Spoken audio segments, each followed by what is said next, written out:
যারা এখনো বাড়িতে, দোকানে, মাঠে এই সেই জায়গায় অযথা সময় কাটাচ্ছেন তাদের উদ্দেশ্যে বলছি, এলাকার মাহফিল হয়েছে। এই মাহফিল আল্লাহ রাব্বুল আলামিনের কোরআন, রাসূল সাল্লাল্লাহু আলাইহি সাল্লামের হাদিস থেকে কথা বলার জায়গা। এই জায়গায় এখনো যারা আসতে পারেন নাই, তাদের অন্তরে সমস্যা আছে, তাদের চোখে সমস্যা আছে, তাদের কর্মে সমস্যা আছে, তারা আল্লাহ রাব্বুল আলামিনের ভাষায় তারা হচ্ছে চতুষ্পদ জন্তুর ন্যায়। তারপরে আল্লাহ বলছেন না না, এর চেয়ে আরো নিকৃষ্ট। যারা এখনো এদিক সেদিক আছেন, যারা নিকৃষ্টদের কাতারে আছেন, তাড়াতাড়ি মাহফিলে চলে আসেন যদি উৎকৃষ্ট হইতে চান। আল্লাহ রাব্বুল আলামিন বলেন, হে আল্লাহর রাসূল, আপনি আপনার উম্মতদেরকে বলে দিন তারা যেন তাদের চক্ষুকে অবনমিত রাখে, তাদের দৃষ্টি শক্তি যেন তারা নাজায়েজ কোনো বিষয়ে না দেয়। আল্লাহ রাব্বুল আলামিন এই জায়গায় মুমিন পুরুষদেরকে উদ্দেশ্য করে বলেছেন, এর মানে হচ্ছে মুমিন পুরুষ যেন কোনো নারীর দিকে দৃষ্টি না দেয়, কোনো নারীর দিকে দৃষ্টি না দেয়। রাসূল সাল্লাল্লাহু আলাইহি ওয়াসাল্লাম যখন আয়াতের সামনে তেলাওয়াত করলেন, আব্দুল্লাহ ইবনে আব্বাস রাদিয়াল্লাহু তাআলা আনহু বলেন, আমরা রাসূল সাল্লাল্লাহু আলাইহি ওয়াসাল্লামকে প্রশ্ন করলাম, ওগো আল্লাহর রাসূল, আমরা রাস্তায় চলতে গিয়ে সামনের দিকে তাকাইতে গিয়ে হঠাৎ যদি কোনো নারীর দিকে দৃষ্টি চলে যায় তখন আমরা কি করব? হাদিস শরীফে এসেছে, সালতু রাসূলুল্লাহ সাল্লাল্লাহু আলাইহি ওয়াসাল্লাম আন নাজরিল ফুজাআ। আমরা রাসূল সাল্লাল্লাহু আলাইহি ওয়াসাল্লামকে জিজ্ঞেস করলাম, ওগো আল্লাহর রাসূল, রাস্তায় চলতে গিয়ে যদি হঠাৎ করে কোনো নারীর দিকে আমাদের দৃষ্টি চলে যায় তখন আমরা কি করব? রাসূল সাল্লাল্লাহু আলাইহি ওয়াসাল্লাম বলেন, আমারানি বসারি, রাসূল আমাদেরকে নির্দেশ দিলেন তুমি সাথে সাথে তোমার দৃষ্টিকে ফিরিয়ে নিয়ে আসবে। তাহলে রাস্তায় চলতে গেলে দৃষ্টি যাইতেই পারে, আমি চেষ্টা করব কোনো পরনারীর দিকে আমি দৃষ্টি দিব না। রাস্তায় চলতে গেলে এদিক সেদিক গেলে যখন হঠাৎ করে সামনে কোনো নারীর ছবি অথবা কোনো নারী আমার সামনে পড়তেই পারে, রাসূল বললেন যে সাহাবীরা যদি এরকম হয় তাহলে সাথে সাথে করে তুমি কি করবে? তোমার চক্ষুকে অন্যদিকে ফিরিয়ে নিবে। তোমার চক্ষুর যে দৃষ্টি রয়েছে এই দৃষ্টিকে তুমি কি করবে? ওই নারী থেকে ফিরিয়ে নিবে। রাসূল সাল্লাল্লাহু আলাইহি ওয়াসাল্লাম তার প্রিয় সাহাবী আলী রাদিয়াল্লাহু তাআলা আনহুকে উদ্দেশ্য করে বলেন, ওগো আলী, তুমি তো হচ্ছে আসাদুল্লাহ গালিব, আল্লাহ রাব্বুল আলামিন তোমাকে আল্লাহ রাব্বুল আলামিনের সিংহ হিসেবে উপাধি দিয়েছেন। তোমার মধ্যে অনেক শক্তি রয়েছে, অনেক যুদ্ধ রয়েছে, যে যুদ্ধে মুসলমানরা পরাজিত হচ্ছে বাপ, কিন্তু তোমার দুঃসাহসিক যুদ্ধ পরিচালনা, তোমার দুঃসাহসিক শত্রুর মোকাবেলা করার কারণে আমরা মুসলমানরা জয়ী হয়েছি। বিশেষ করে আপনারা জানেন কামুজ দুর্গ আলী রাদিয়াল্লাহু তাআলা আনহু বাম হাতে টান দিয়ে খুললা লাইছিল নাকি? কামুজ দুর্গ একটা গেট ছিল, ওই পাশে শত্রু বাহিনী, এদিকে মুমিন, একটা গেটের কারণে যুদ্ধটা ঠিকঠাক মতো করতে পারতেছে না। রাসূল সাল্লাল্লাহু আলাইহি সাল্লাম চিন্তা করলেন, এই গেটটা যদি খুলতে পারতাম তাহলে যুদ্ধ করে আমরা জিততে পারতাম। কামুজ দুর্গ যেটা নাম, আলী রাদিয়াল্লাহু তাআলা বাম হাতে টান দিয়া সেই দুর্গ কি করছেন? বাইঙ্গে লইয়া আইছেন, সাহাবীরা গেছে যুদ্ধ করে জয়ী লাভ করেছে। কেমন শক্তি ছিল! কিছুদিন পর রাসূল সাল্লাল্লাহু আলাইহি ওয়াসাল্লাম আলী রাদিয়াল্লাহু তাআলা আনহুকে আবার বললেন, ওগো আলী, আসো আমরা আবার কামুজ দুর্গে যাই। আসো কামুজ দুর্গে গিয়ে তোমাকে আবার বলি, তুমি আবার আগের মতো টান দিয়ে খোলো। আলী রাদিয়াল্লাহু তাআলা ভাবলেন, এর আগের দিন আমি বাম হাতে টান দিয়ে খুলে লাইছি, আচ্ছা বাম হাত দিয়া না ধরে টান দিয়ে দেখি ডান হাতে কি হয়। আলী রাদিয়াল্লাহু তাআলা আনহু ডান হাতে টান দিলেন, দেখেন পারেন না খুলতে। বাম হাতে টান দিলেন, পারেন না। দুই হাত মিলে টান দিলেন, ঘেমে গেলেন, কিন্তু সেই কামুজ দুর্গ আর নড়ছে না। রাসূল সাল্লাল্লাহু আলাইহি সাল্লাম বললেন, ওগো আলী, ভয় পেও না, লজ্জা পেও না। গতকালকে তুমি কামুজ দুর্গ খুলেছিলে, এটা তোমার শক্তি দিয়া খুলছো, বিষয়টা এরকম না। গতকালকে কামুজ দুর্গ খোলার ক্ষেত্রে তোমার ঈমানের যে শক্তি ছিল, আল্লাহ রাব্বুল আলামিন ঈমানী শক্তির কারণে কামুজ দুর্গ খুলতে তোমাকে সক্ষম করেছিলেন। আজকে তোমার ঈমানী পাওয়ারটা নাই, যার কারণে তুমি খুলতে পারছো না। আলী রাদিয়াল্লাহু তাআলা শক্তি, অনেক শক্তি ছিল, অনেক এনার্জি ছিল। সেই আলী রাদিয়াল্লাহু তাআলা আনহু রাসূল সাল্লাল্লাহু আলাইহি সাল্লামের কাছে বসা, রাসূল বললেন, ইয়া আলী লা তাত্তাবিউন নাজরা ফাইন্না লাকাল উলা ওয়া লাইসাত লাকাল আখিরা। ও আলী, তোমার অনেক এনার্জি আছে, তোমার অনেক যৌবন শক্তি তোমার আছে, তোমার যদি যৌবন শক্তির কারণে তারণের কারণে রাস্তায় হাঁটতে গিয়ে ঘুরতে ফিরতে গিয়ে কোন নারীর দিকে তোমার নজর পড়ে যায়, তাহলে তুমি লা তাত্তাবিউন নাজরা, তোমার নজরকে তুমি অনুগামী বানাবে না। মানে আবার তাকাবে আবার তাকাবে, এমন যেন না হয়, তাক লাগিয়ে তাকিয়ে দেখো এমনও যেন না হয়, নজর পড়েছে সাথে সাথে তুমি তোমার নজরকে কি করবে, ফিরিয়ে নিবে। এরপরে রাসূল সাল্লাল্লাহু আলাইহি ওয়াসাল্লাম বললেন, ফাইন্না লাকাল উলা, কেননা আলী প্রথমবার যে তুমি তাকাইছো এই নজরটা তোমার নিজের ছিল, তুমি মানুষ হিসাবে সামনের দিকে তাকাইতে গিয়ে ভুল করে একটা নারীর দিকে তাকিয়ে ফেলেছ, সুতরাং এটা তোমার জন্য অন্যায় পাপ বা অপরাধ হবে না। তুমি যদি দ্বিতীয়বার আবার ওই নারীর দিকে তাকাও তখন সেটা হবে অন্যায় অপরাধ, কেননা রাসূল বলছেন লাইসাত লাকাল আখিরা, দ্বিতীয় নজর যেটা এটা তোমার না, দ্বিতীয়বার যখন তুমি তাকাইবে ওই নজরটা হবে শয়তানের নজর। শয়তান তোমাকে এই নজরের মধ্যে মহব্বত ভালোবাসা মিশাই দিবে, তুমি ওই নারীর দিকে তাকিয়ে থাকবে, একটা সময় তার প্রতি তোমার ভালোবাসা তৈরি হবে, এর থেকে অনেক কিছু হইতে পারে। আচ্ছা বলেন তো, মানুষ যে জিনা করে, জিনা করে না মানুষ, এই জিনাটা কি ডাইরেক্ট জিনা করে না দেখা থাকলে এরপরে আস্তে আস্তে জিনা করে? প্রথম দিন দেখা যদি তার দৃষ্টিটাকে ফিরিয়ে আনতে পারতো সে কি জিনার মধ্যে যাইতো? যাইতো না। রাসূল সাল্লাল্লাহু আলাইহি ওয়াসাল্লাম এই আলী রাদিয়াল্লাহু তাআলা আনহুকে বললেন, ও আলী, রাস্তায় চলতে গিয়ে এদিক সেদিক হাঁটতে গিয়ে তোমার দৃষ্টি যদি কখনো কোনো নারীর দিকে পড়ে যায় তুমি সাথে সাথে ফিরিয়ে আনবে। কেমন আলী? প্রথমবারের দৃষ্টিটা ছিল তুমি আলী, আর দ্বিতীয়বার যে দৃষ্টিটা এটা প্রমাণ না, এটা হচ্ছে শয়তানের দৃষ্টি। আচ্ছা বলেন, এখন আমি তাকাইলাম, রাসূলের নিষিদ্ধতা মানলাম না, রাসূল নিষেধ করেছেন নারীর দিকে মানে তাকাইতে, বলছেন একবার দৃষ্টি গেলে সাথে সাথে ফিরিয়ে আনো। যদি আমি রাসূলের নির্দেশনাকে অমান্য করে তাকিয়েই থাকি, আবার আমাদের এই সমাজের কিছু দুষ্ট ছেলেরা আছে, তারা কয় রাসূল দেন একবারের কথা কইছে, একবার একটা আলী, দ্বিতীয়বার একটা শয়তান, একবার একবার মন ধরে চাই দেখলাম চাতো পাখির নেই আর বালিকাটা মারতাম না।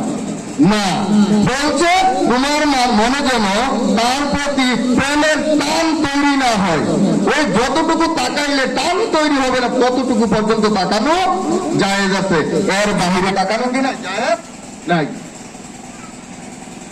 এখন আমরা যদি কেউ এমন হয় যে আমরা তাকাইলাম তখন কি হবে? রাসূল সাল্লাল্লাহু আলাইহি ওয়াসাল্লাম ঘোষণা করেন, মান নাযারা ইলা মাহাসিনিন ইমরাতিন আজনাবিয়াতিন আনিস শাহাওয়াতি সাব্বা ফি আইনিহি ইয়াউমাল কিয়ামাহ। আমি রাসূল সাল্লাল্লাহু আলাইহি ওয়াসাল্লাম কোন নারীর দিকে তাকানো তার জন্য নাজায়েজ করে দিয়েছি, বলেছি ভুলক্রমে যদি কোন নারীর দিকে দৃষ্টি চলে যায় সাথে সাথে তুমি ফিরিয়ে নিবে। এখন কেউ যদি কোনো অপরিচিতা তার স্ত্রী ছাড়া, তার যে মুহাররামা রয়েছে এগুলা ছাড়া বাকি কোনো মহিলার দিকে যদি সে মহব্বত নিয়ে ভালোবাসা নিয়ে কাম ভাব নিয়ে তাকিয়ে থাকে, তার রেজাল্ট কি হবে? আল্লাহ রাব্বুল আলামিন যেই চক্ষুর মাধ্যমে সে অন্য নারীর দিকে মোহ নিয়ে তাকিয়েছিল, হাসরের ময়দানে আল্লাহ রাব্বুল আলামিন ওই চোখে সীসা গলিয়ে ঢেলে দিবেন। নাউজুবিল্লাহ। আচ্ছা বলেন, সীসা যদি গলাইয়া চোখে দেয় তাহলে কি আর খবর থাকবে? আমরা হোশ থাকবে? আমাদের থাকবে না। রাসূল সাল্লাল্লাহু আলাইহি ওয়াসাল্লাম বলেন, আমার যে উম্মত যে নিজেকে মুমিন বলে দাবি করে সে যেন কোনো পরনারীর দিকে দৃষ্টি না দেয়, আর যদি সে দৃষ্টি দেয় তাহলে আল্লাহ রাব্বুল আলামিন কিয়ামতের ময়দানে ওই ব্যক্তির চোখে সীসা গলিয়ে ঢেলে দিবেন। নাউজুবিল্লাহ। আমরা কি পারবো এই কঠিন শাস্তি ভোগ করতে? পারবো? পারবো না। যদি না পারি আমরা সবাই জোরে বলি নাউজুবিল্লাহ, নাউজুবিল্লাহ। এরপরে আসেন, এখন আমার দৃষ্টি গেল, মনে হইল আর আল্লাহ আমাকে নিষেধ করেছেন, রাসূল হাদিসে নিষেধ করেছেন, সাথে সাথে আমি ফিরাইয়া আনলাম। যদি এরকম করি তখন আমার কি হবে? রাসূল সাল্লাল্লাহু আলাইহি ওয়াসাল্লাম বলেন, মা মিন মুসলিমিন ইয়ানজুরু ইলা মাহাসিনি ইমরাতিন সুম্মা ইয়াগুদ্দু বাসারাহু ইল্লা আখলাকাল্লাহু লাহু ইবাদাতান হালাওয়াতুহা। রাসূল বলেন, কোন মুমিন নিজেকে মুমিন বলে দাবি করে এমন কোন ব্যক্তির যদি, এমন কোন উম্মতের যদি কোন মহিলার দিকে দৃষ্টি পড়ে যায়, তার যখন মনে হয় হায় হায় আমি কি করলাম, আমার তো এদিকে দৃষ্টি দেওয়া উচিত হয় নাই, এদিকে দৃষ্টি দেওয়ার ক্ষেত্রে তো আল্লাহ রাব্বুল আলামিন আমাকে পারমিশন দেন নাই, আমি কি করলাম, যখন মনে হইল তখন সে সাথে সাথে যখন তার দৃষ্টি ফিরিয়ে নিল। রাসূল সাল্লাল্লাহু আলাইহি ওয়াসাল্লাম বলেন, এই দৃষ্টি ফিরিয়ে নিয়ে যাওয়ার কারণে আল্লাহ রাব্বুল আলামিন ওই ব্যক্তির ইবাদতের মধ্যে মজা সৃষ্টি করে দেন। আচ্ছা বলেন, আমরা ইবাদত করি মজা হয় না এরকম বলি না অনেক সময়? ভাই নামাজ পড়ি, কিন্তু নামাজ পড়লে যে ভালো লাগানোর কথা, এই ভালোটা দিয়ে আমার লাগে না। আমি ভাই রোজা রাখি, রোজা রাখলে যা মানে সারাদিন রোজা রেখে আল্লাহরে সন্তুষ্ট করতেছি, ঠিক না? এই যে একটা মজা লাগার কথা, অনেকে কয় লিসাইনে ফারহাতান, যারা রোজা রাখে তারা নাকি দুইটা আনন্দের সময় আছে। আমার যে আনন্দ লাগে না, আমি কি মজা পাই না? তাহলে ইসলামের বিধিবিধানগুলোকে ফলো করার পরে যারা মজা পান না, তাদের জন্য এই হাদিস। রাসূল বলেছেন, কেউ যদি তার দৃষ্টিকে পরমাণুর উপর পড়ার পরে ফিরে নিয়ে আসে, তার প্রতি আল্লাহ ইবাদতের মজা সৃষ্টি করে দিবেন। সুবহানাল্লাহ। এখন আমরা যারা মজা পাই না, আচ্ছা বলেন তাহলে কি হয়েছে, ঘটনাটা কি? আমাদের চক্ষুকে আমরা এখনো পর্যন্ত হেফাজত করতে পারছি না। এই চক্ষুকে যদি আমরা হেফাজত করতে পারি, তাহলে আমি নামাজ পড়বো, মজা পাবো, আমি রোজা রাখবো, মজা পাবো, রাসূল সাল্লাল্লাহু আলাইহি সাল্লামের হাদিস পড়বো, মজা পাবো, রাসূলের দুরূদ পড়বো, মজা পাবো। অবসর সময় পাইলে দুরূদ পড়তে মন চাইবে। আর যদি ইবাদতে মজা না থাকে, চক্ষু হেফাজত না করার কারণে, তখন আমার কাছে এই প্রত্যেকটা কাজ আমার কাছে বেজালের মনে হইব। মনে হবে তোর কি এলাকা আল্লাহ নামাজ দিছে, বিরক্ত মনে হবে। মসজিদে এলে খালি কোন সময় বাড়ি যাবো এই চিন্তা মাথায় থাকবো, রোজা রাখলে খালি কোন বারা দিনটা শেষ হইব এই টেনশনটা মাথার মধ্যে থাকবো। এরকম করে মজা পাবো না। রাসূল বলছেন, চক্ষু যদি তার ঠিক হয়ে যায়, আল্লাহ রাব্বুল আলামিন ওই ব্যক্তির মধ্যে ইবাদতের মজা সৃষ্টি করে দেবেন। সুবহানাল্লাহ। রাসূল সাল্লাল্লাহু আলাইহি ওয়াসাল্লাম বলেন, ইন্নান নজরা সাহামুন মিন সিহামি ইবলিস। এই নজর হচ্ছে শয়তানের অসংখ্য অগণিত তীর থেকে অন্যতম একটা তীর। তাহলে আমরা কোনো কিছু শিকার কি দিয়ে করি? তীর দিয়ে করি, বন্দুক দিয়ে করি, ঠিক না? তাহলে শয়তান মানুষকে মানে শিকার করার চেষ্টা করতেছে। আচ্ছা শয়তান কি শয়তান ছিল? শয়তান অথবা এই শয়তান কেন অভিশপ্ত হইল? মানুষের কারণে। আল্লাহ রাব্বুল আলামিন আদম আলাইহিস সালামকে সৃষ্টি করে সবাইকে ঘোষণা করে দিলেন, এই মালাইকা তোমরা সবাই উসজুদু লি আদম, আদমকে সিজদা করো। সব ফেরেশতারা সিজদা করলো। ফাসাদাদু কুল্লুহুম ইল্লা ইবলিস, সবাই সিজদা করলো। এই ইবলিস চায়, শয়তানে সিজদা করলো না। যুক্তি দিল কি? খালাকতানি মিন নার ওয়া খালাকতাহু মিন তিন, আপনি আমাকে সৃষ্টি করেছেন আগুন থেকে, আর আদমকে করেছেন মাটি থেকে। মাটি উপরের দিকে দিলে নিচের দিকে আসে, মাটির গতি উপরের দিকে, আর আগুন নিচের দিকে দিলে উপরের দিকে ওঠে। আমি সেরা, আমি কি সেরা? তো যেহেতু আমি সেরা, আমি আদমকে সিজদা করতে পারি না। আল্লাহ রাব্বুল আলামিন বললেন, ফাস্তাকবারা, সে কি করলো? অহংকার করলো। ও আবা, এবং অস্বীকার করলো, এবং সে ক্ষতিগ্রস্তদের অন্তর্ভুক্ত হয়ে গেল। আচ্ছা বলেন, ফেরেশতাদের সর্দার ছিল শয়তান, এখন তার পদ মর্যাদা মান স্বর্গত সবকিছু হারাইলো কার জন্য? মানুষের জন্য। কার জন্য? মানুষের জন্য। আচ্ছা বলেন, এখন শয়তান যে মানুষের জন্য তার পদ হারাইলো, এই মানুষকে কি ঠিক পথে চলতে দিব শয়তানে? দিব না। এই সঠিক পথ থেকে বিচ্যুত করার জন্য শয়তান বিভিন্ন রকমের অস্ত্র, বিভিন্ন রকমের বন্দুক, বিভিন্ন রকমের রাইফেল, মানে শিকার করার জন্য যা কিছু ব্যবহার করা হয় এগুলা করে। রাসূল সাল্লাল্লাহু আলাইহি ওয়াসাল্লাম বলেন, এই শয়তানের অসংখ্য অগণিত অস্ত্র রয়েছে যার মাধ্যমে শয়তান মানুষকে জান্নাতে যাইতে দিবে না, জাহান্নামের দিকে এগিয়ে নিয়ে যাবে। এর মধ্যে অন্যতম একটা অস্ত্রের নাম হচ্ছে নজর। অন্যতম অস্ত্রের নাম কি? নজর। এই নজরকে শয়তান মানে কলুষিত করে নাপাক দিকে নিয়ে মানুষকে কি করবে, তার ইবাদতের মজাকে নষ্ট করে দিয়ে সবগুলোকে জাহান্নামের দিকে নিয়ে যাবে। তাহলে আল্লাহ বলছেন, এই যে রাসূল আপনি আপনার উম্মতদেরকে বলে দিন যারা মুমিন তারা যেন তাদের চক্ষুকে অবলম্বিত করে রাখে, চক্ষুকে হেফাজত করে। এরপর আল্লাহ রাব্বুল আলামিন বলছেন, ওয়াহফাজু ফুরুজাহুম, 2 নম্বরে তাদের প্রতি নির্দেশনা দিয়ে দিন তারা যেন তাদের লজ্জাস্থানকে হেফাজত করে। কি হেফাজত করে? লজ্জাস্থানকে হেফাজত করে। রাসূল সাল্লাল্লাহু আলাইহি ওয়াসাল্লাম হাদিস শরীফে বলেছেন, মান আযমানা লাহু বাইনা রিজলাইহি ওয়া লিহিয়াইহি আযমানা লাহুল জান্নাহ। হে রাসূল, আপনার উম্মতদের মধ্য থেকে যেই ব্যক্তি তার 2 চোয়ালের মাঝখানে হাড় ছাড়া একটা নরম অংশ আছে, এই নরম অংশের হেফাজতের জিম্মাদারি নিতে পারে, এবং তার যে 2 চোয়াল রয়েছে এই 2 চোয়ালের মাঝখানে হাড়বিহীন একটা অঙ্গ রয়েছে, এই হাড়বিহীন অঙ্গটার হেফাজতের দায়িত্ব যদি সে নিতে পারে, আমি রাসূল তাকে জান্নাতে নেয়ার দায়িত্ব নিব। সুবহানাল্লাহ। তাহলে বলেন তো, এই 2 উরুর মাঝখানে কি আছে? লজ্জাস্থান। আর এই 2 চোয়ালের মাঝখানে কি আছে? জিহ্বা, যাকে ব্যবহার করে আমরা কথা বলি। বলেন তো, কারো যদি জিহ্বা না থাকে সে কি কথা বলতে পারে?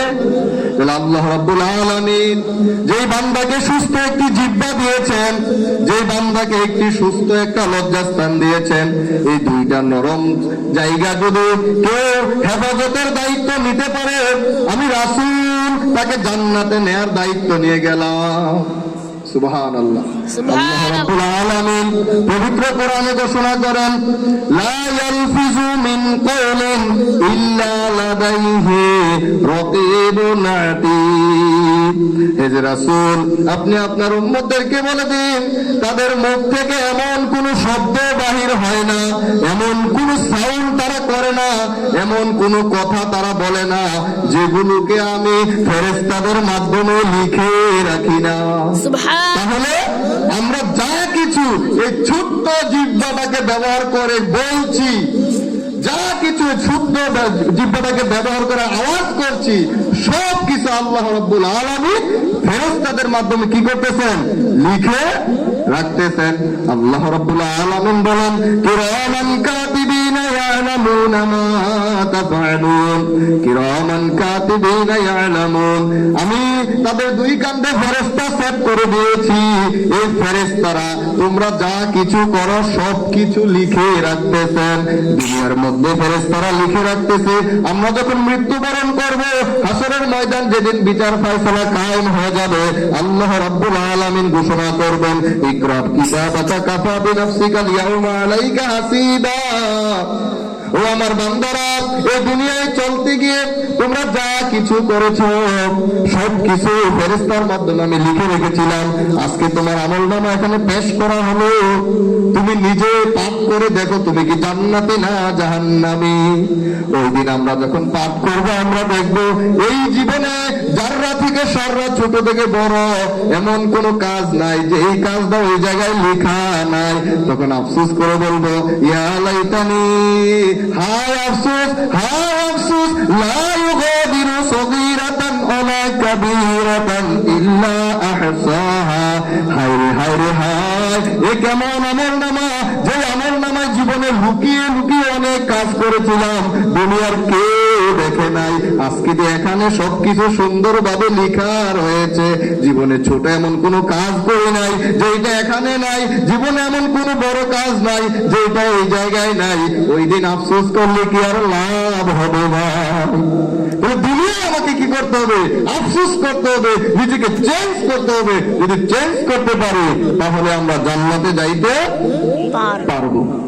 এখন আল্লাহ বলছেন যে রাসূল আপনার উম্মতদেরকে বলে দিন তারা যেন তাদের চক্ষুকে অবনমিত করে রাখে।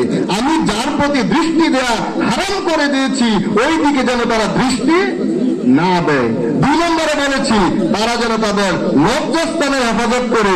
রাসূল বলেছেন কেউ যদি জিহ্বা এবং লজ্জাস্থানের হেফাজত করতে পারে আমি জান্নাতে নেওয়া তার জন্য কি আমার দায়িত্ব হয়ে যাবে। আল্লাহ রাব্বুল আলামিন বলছেন যালিকা আযকা লাহুম, কোন মুমিন যদি এই নির্দেশনা ফলো করে চলতে পারে